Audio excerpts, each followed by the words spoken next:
तीन बहुओं के रवैये से सासू माँ बहुत परेशान थी।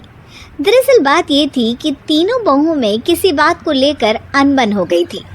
तब से ही तीनों एक दूसरे से मुंह फुलाए रहती थी। ना कोई सीधे मुंह किसी से बात करती, ना किसी का कहना मानती। पड़ोसी भी इस बात को जानते थे और जाने कैसे कैसे बातें भी करते। इसीलिए सासू माँ ने तीनों बहुओं को तुरंत अपने कमरे में बुलाया। मैं कई दिनों से देख रही हूँ, तुम तीनों अलग अलग सारे काम कर रही हो। ये सब नहीं चलेगा, तीनों को मिलकर ही काम करना पड़ेगा। सास की बात सुनकर एकदम से बड़ी बहू बोल उठती है। नहीं मम्मी जी, मैं इन दोनों के साथ कुछ नहीं कर सकती। मैं इस घर की बड़ी बहू हूँ, फिर भी ये मेरा कहना बिल्कुल भी नहीं मानती। अरे जेठानी जी, जानबूझकर मुझे डबल काम करवाती है आप, और छोटी मुझसे टेढ़े मुंह ही बात करती है। इन दोनों के बीच हमेशा सैंडविच बन जाती है मेरी, और मैं हमेशा आलू की तरह बीच में मसली जाती हूँ। मम्मी जी, इन दोनों को लगता है कि मैं छोटी हूँ तो इनके पैरों तले दब जाऊंगी, लेकिन नहीं, मेरा भी उतना ही अधिकार है जितना इन दोनों का है। बढ़िया आई दोनों मेरी चुगली करने के लिए, मुझे क्या कम समझ रखा है। तीनों बहू एक दूसरे से बहस करने लगती है और सास दोबारा ये देखकर टेंशन में आ जाती है और सबसे कहती है, चुप हो जाओ, अब से तुम तीनों सारे काम एक साथ करोगी, आंख बंद करके एक दूसरे की बात सुनोगी। तुम तीनों इस बात को गांठ बांध लो, वरना अगली छुट्टियों में तुम्हारा अपना मायके जाना कैंसिल। सास की बातें सुनकर डर के मारे तीनों हामी भर देती हैं। जी मम्मी जी, मैं समझ गई। हाँ मम्मी जी, जैसा आप कहें, आप जो कहेंगी मैं वही करूंगी। तीनों बहू सास की बात को गांठ बांध लेती है और वादा करती है कि अब से सारे काम वो तीनों एक साथ मिलकर ही करेंगी। ये सब देखकर सास खुश हो जाती है और वहाँ से चली जाती है। नीचे जाकर वो देखती है कि घर में शर्मा जी आए हुए होते हैं। सास जोर से आवाज़ लगाकर कहती है, अरे बहू, जरा चाय बनाकर तो लाना, शर्मा जी आए हैं। सास की बात सुनकर तीनों बहू तुरंत किचन की ओर भागती है और चाय बनाना शुरू कर देती है। मुझे तो एकदम मसाले वाली कड़क चाय पसंद है, तो हम शर्मा जी के लिए मसाले वाली चाय ही बनाएंगे। अरे नहीं दीदी, गर्मी के मौसम में मसाला चाय कौन पीता है? मैं तो शर्मा जी के लिए इलायची वाली चाय ही बनाऊंगी। ये कैसी बात कर रही हैं आप दोनों? मेरी मम्मी ने सिखाया है कि मेहमान को ज़्यादा दूध और शक्कर वाली चाय देनी चाहिए, वरना वो घर वालों को कंजूस समझते हैं। तो मैं तो शर्मा जी को ऐसी ही चाय दूंगी। तीनों बहुएं अपने अपने तरीके से चाय में शक्कर, मसाला, पत्ती सब डाल देती है। उबलने के बाद तीनों मिलकर चाय बाहर लेकर जाती है और शर्मा जी और सासू माँ को देती हैं। चाय पीने के बाद शर्मा जी सासू माँ को देखकर शर्मा जाते हैं और शर्मिंदा महसूस करते हैं कि आखिर उन्होंने चाय पीने के लिए हामी क्यों भरी। सासू माँ भी चाय पीना शुरू करती है और कहती हैं, अरे बहू, ये कैसी चाय बनाई है? चाय है या मीठे दूध की बासुंदी?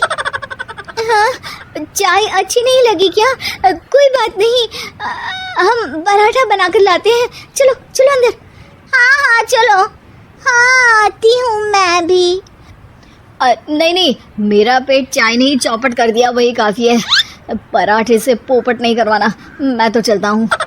शर्मा जी चुपचाप पतली गली से निकल जाते हैं। अगले दिन सास बहुओं से कहती है, अरे बहू, जाओ जाके ऊपर के गेस्ट हाउस की सफाई कर दो। कल हमारे यहाँ मेरे दूर के रिश्तेदार आने वाले हैं, तो पूरे कमरे को चमका देना, समझी? तीनों बहू सास की बात को मानकर ऊपर सफाई करने चली जाती हैं और तीनों कमरे की सफाई चालू कर देती है। बड़ी बहू मकड़ी के जाले साफ करती है, तो बीच वाली झाड़ू लगाना और छोटी वाली सर्फ डालकर ज़मीन धोना शुरू कर देती है। अरे दीदी, जेठानी जी, अभी मैंने पूरी फर्श धोई और आप फिर से धूल नीचे गिरा रही हैं। और मछली जेठानी जी, आप बिना झाड़ू की धूल यहाँ छटक रही हैं। अरे तीनों को साफ करना है, एक साथ सफाई करते हैं ना। अरे वही तो, हम साथ साथ हैं, घर साफ साफ है। तीनों बहू ऐसे ही काम में उलझ जाती है और 2 घंटे तक एक ही कमरे की सफाई करती रहती है।